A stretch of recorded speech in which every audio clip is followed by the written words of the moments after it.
आपने भी अक्सर देखा ही होगा कि अगर किसी सुहागन स्त्री की मृत्यु हो जाती है तो उसे 16 श्रृंगार करके ही आखिरी विदाई दी जाती है। लेकिन आखिर स्त्री को 16 श्रृंगार के साथ विदा करने की प्रथा शुरू कहां से हुई, चलिए जानते हैं। इस प्रथा के शुरू होने की कहानी असल में रामायण काल की एक कथा में छुपी हुई है। जब माता सीता को उनके विवाह के समय में 16 श्रृंगार से सजाया जा रहा था, तब उन्होंने अपनी माँ सुनैना से ये सवाल पूछा कि आखिर क्यों स्त्री को 16 श्रृंगार किए जाते हैं। तब उनकी माँ ने उन्हें कहा कि जिस तरह पुरुषों के लिए चंद्रमा की 16 कलाओं को मुख्य माना जाता है, उसी तरह महिलाओं के 16 श्रृंगार को सबसे ज्यादा महत्वपूर्ण माना जाता है। ये 16 श्रृंगार महिलाओं के गुणों को प्रदर्शित करते हैं। जिसके बाद माता सीता ने समस्त 16 श्रृंगार का मतलब अपनी माँ से पूछा। तब रानी सुनैना ने बारी बारी से सभी 16 श्रृंगारों का मतलब समझाया। उन्होंने कहा, माथे पर लगी ये बिंदी आसमान में सूर्य के समान मानी जाती है। जिस तरह से सूर्य अपने प्रकाश से समस्त संसार को उजागर कर देता है, उसी तरह एक स्त्री को शादी के बाद अपनी समस्त शरारतों को भूलकर अपने ससुराल में प्रकाश फैलाना होता है। उसके माथे पर लगी बिंदी इस बात का प्रतीक होती है।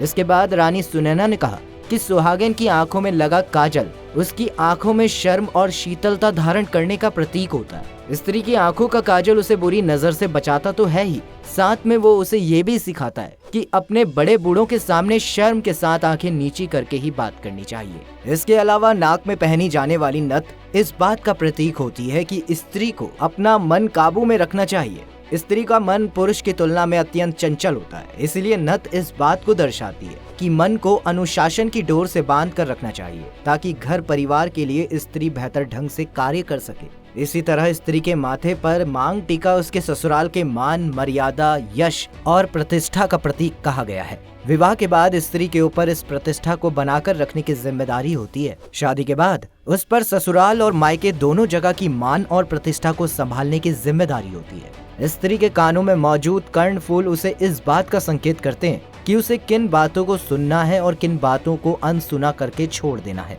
स्त्री को हमेशा ही दूसरों की गई प्रशंसा को सुनकर उसे ग्रहण करना चाहिए, और अगर कोई उसके घर परिवार के लिए बुरा कहे तो उन बातों को अनसुना करके छोड़ देना चाहिए। आगे रानी सुनैना ने माता सीता को बताया कि हाथ में पहनी जाने वाली अंगूठी स्त्री को हमेशा इस बात का एहसास दिलाती है कि उसे अपने पति के प्रति पूरी निष्ठा रखनी चाहिए। यह अंगूठी पति पत्नी के प्रेम की निशानी भी होती है। इसके अलावा स्त्री के पैरों में पहने जाने वाली बिछैया स्त्री को हमेशा इस बात का स्मरण कराने के लिए होती है कि उसे हमेशा ही छल और कपट से दूर रहते हुए अपने पति के प्रति पूरी ईमानदारी से रिश्ते को निभाना है। वहीं आगे पैरों में पायल का महत्व बताते हुए रानी सुनैना ने कहा कि स्त्री के पैरों की पायल उसके घर की समृद्धि का प्रतीक होती है। स्त्री के पैरों में झनकती पायल घर में सुख, समृद्धि और सौभाग्य लेकर आती है। इसके अलावा हाथों में खनकते कड़े स्त्री को हमेशा इस बात की याद दिलाने के लिए होते हैं कि उसे किसी भी परिवारजन से कठोर शब्द नहीं बोलने हैं, कुछ भी ऐसी बात नहीं कहनी है जिससे किसी का भी मन दुखी हो जाए। इसके बाद हाथों में बाजूबंद पहनने का मतलब भी रानी सुनैना ने बताया। उन्होंने कहा कि हाथों के बाजूबंद इस बात को दर्शाते हैं कि स्त्री को घर परिवार की संपन्नता का ध्यान भी रखना होता है। खर्च करते समय हमेशा ही बहुत सोच विचार करना चाहिए